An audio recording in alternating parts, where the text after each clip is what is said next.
Je vais pas faire comme d'habitude cette fois-ci. D'habitude, dans mes vidéos, je vous partage mes compréhensions tirées de mes expériences. Mais cette fois-ci, je vais vous partager mon expérience toute récente. Parce que ça se présente comme ça, cette fois-ci. C'est une petite anecdote, toute banale, dans ma vie bien ordinaire. Et ça illustre ce que je vous raconte dans mes vidéos.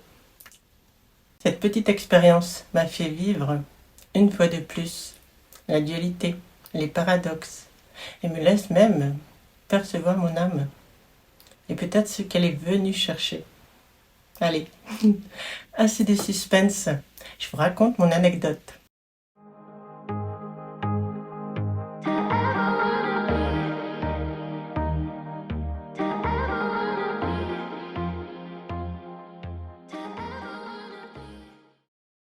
Je me suis ébréché une dent de devant. C'était un petit éclat d'émail. C'était plutôt discret.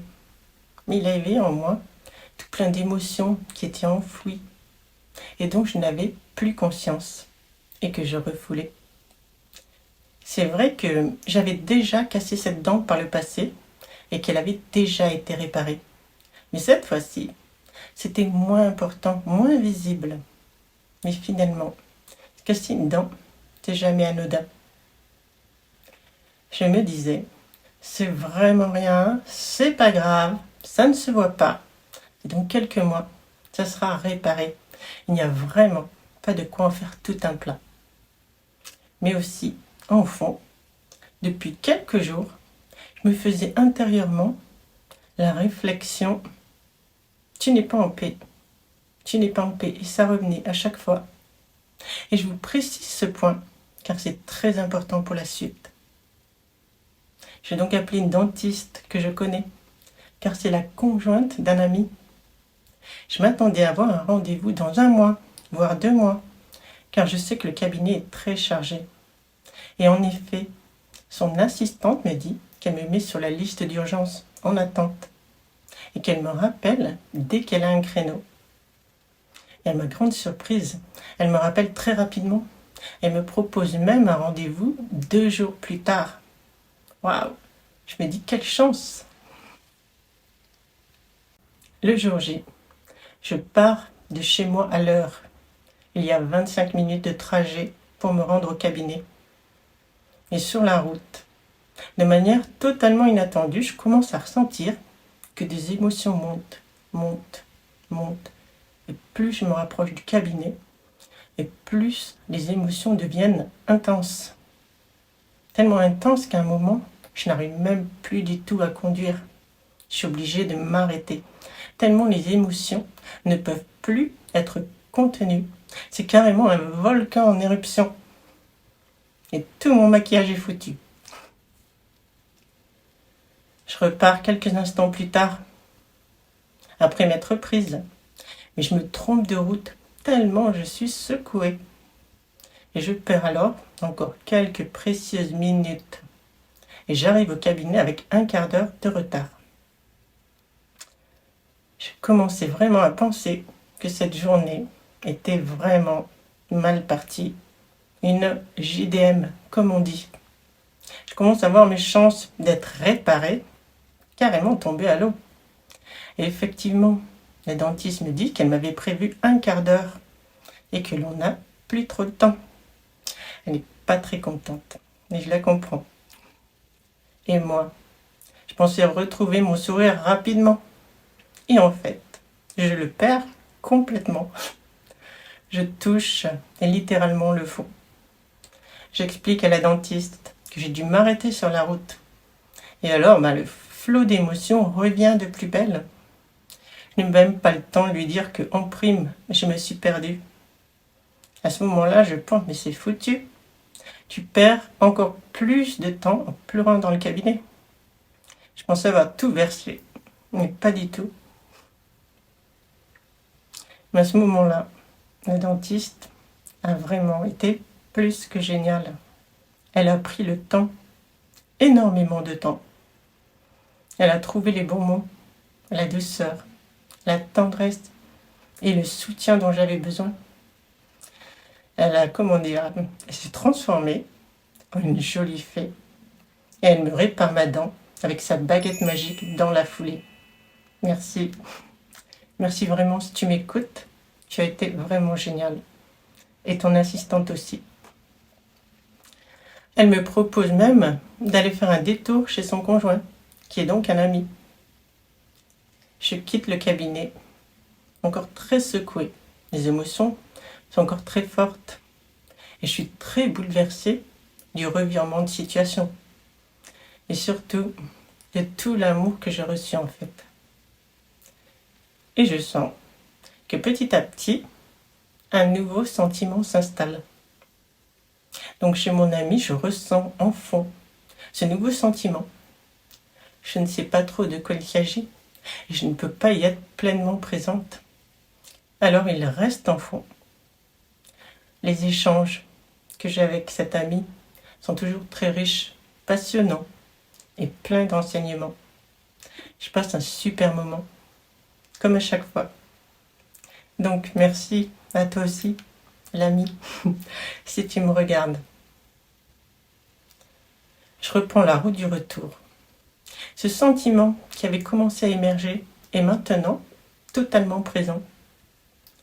C'est un sentiment de paix profond, de calme, que je n'avais peut-être jamais éprouvé.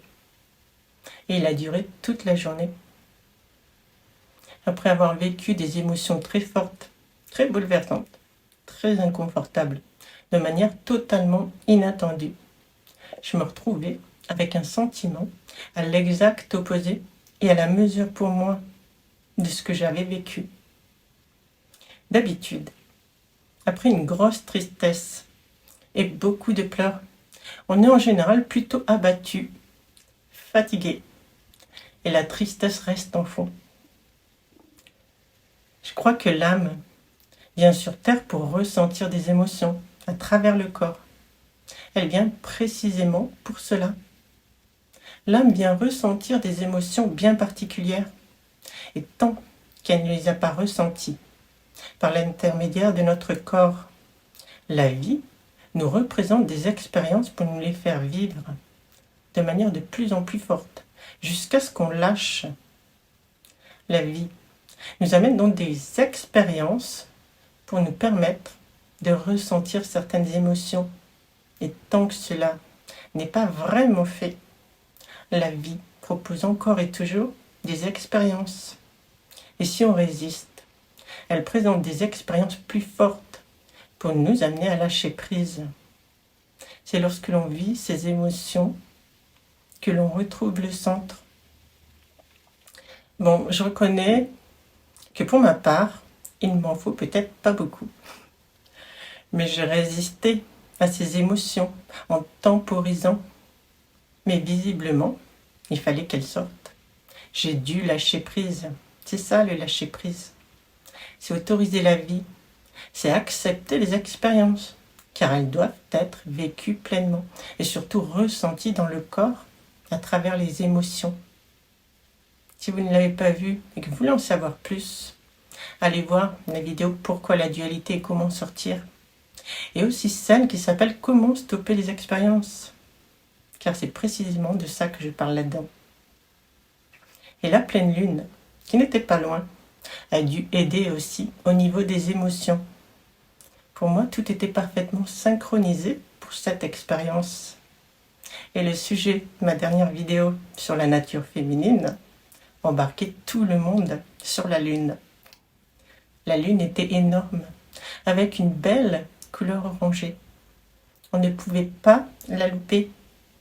Et la lune, elle est rattachée au féminin et aux émotions. Sans dit long. Et mon ami, chez qui je suis justement allée, me dit toujours que lui, il n'a pas besoin de comprendre. Et moi, je lui dis toujours que j'ai besoin de comprendre.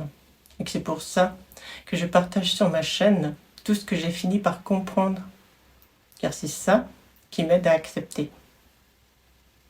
J'ai pu goûter avec cette expérience ce dont mon ami me parle régulièrement. Et effectivement, il y a des cas où l'on n'a pas besoin de comprendre. Juste à être, à ressentir. Mais c'était magnifique. Je n'ai rien compris à ce qui m'est arrivé. Et je n'avais pas besoin de comprendre. J'avais juste envie de vivre ce moment et de le savourer. Mais paradoxalement, sont ensuite venues des compréhensions. Je ne peux pas y couper. Ces compréhensions, elles n'ont rien à voir avec ce que j'ai vécu. Mais encore une fois, paradoxalement, il y a bien une continuité logique à tout mon vécu et mes vidéos. Et ce sera le sujet de la prochaine vidéo. Car il y avait un sujet qui planait depuis un moment, sans que j'en ai vraiment les réponses. Mais des synchronicités m'ont ramené le sujet en pleine face, à 2 reprises, de manière très rapprochée. Et les compréhensions sont arrivées autour de ces synchronicités. Lorsque je finis une vidéo, je ne sais jamais ce que je vais raconter la prochaine fois. Mais régulièrement, une fois la vidéo terminée, le sujet suivant se présente de lui-même. Et j'ai remarqué avec le recul qu'il y a bien une suite logique dans toutes mes vidéos. Alors je suis le courant, et le flux, comme on dit. Et accepter les expériences, c'est nager dans le sens du courant, et pas à contre-courant, c'est accepter le flux. Nager à contre-courant, c'est résister. Et plus on résiste, et plus ça persiste, et on se fatigue. Et si vous connaissez Charlotte Hoffman, c'est exactement ce qu'elle dit. La vie propose des expériences dont on a besoin qu'elles soient jugées bonnes ou mauvaises. Alors, le prochain sujet de ma vidéo sera « La femme parle pour ne rien dire ». C'est une phrase que j'entends souvent, ou qui est souvent pensée par des hommes. J'ai enfin fini par comprendre pourquoi les hommes ont ce ressenti. Et je vous expliquerai tout. J'ai d'abord eu une compréhension rationnelle, mais ensuite sont venues des compréhensions qui amènent très loin. C'est devenu un peu une habitude chez moi. J'espère que vous arrivez à me suivre. Je ne sais pas quand je pourrais faire cette vidéo. Je pensais reprendre en septembre, mais en ce moment, ça ne se présente jamais comme je m'y attends. Alors on verra. Je vais suivre le flux. Au pire, je vous retrouve en septembre. Voilà. Donc, en fait, j'ai trouvé la paix. Cette petite voix que j'entendais et qui me disait que je n'étais pas en paix me préparait peut-être à ce qui allait arriver. Et je devine qu'au-dessus de la paix, il y a la joie. Ce sera peut-être pour la prochaine fois. Il faudra peut-être être très triste pour goûter à la grande joie. Peut-être, je ne sais pas. En tout cas, pour connaître vraiment quelque chose, il faut goûter à son opposé. Et comme on vient tous de l'énergie amour, et qu'on baignait tous dedans, on ne savait même pas ce que c'était l'amour. Alors on a expérimenté. On expérimente tout ce qui n'est pas amour pour pouvoir mieux y revenir ensuite et savoir ce que c'est. Cette expérience me dit que c'est paradoxalement dans les plus mauvais moments que l'on trouve l'opposé et à la hauteur de ce que l'on a vécu. C'est ce dont j'ai parlé dans ma vidéo, les survivantes, quand l'ombre révèle la lumière. J'avais complètement perdu mon sourire pour mieux le retrouver. Et en bonus, goûter à la paix. Voilà. Avant de se quitter, tout de même, je veux surtout remercier l'équipe formidable et incroyable de ces 3 personnes qui m'ont redonné le sourire et bien plus encore. Je vous aime. Je vous dis à très bientôt.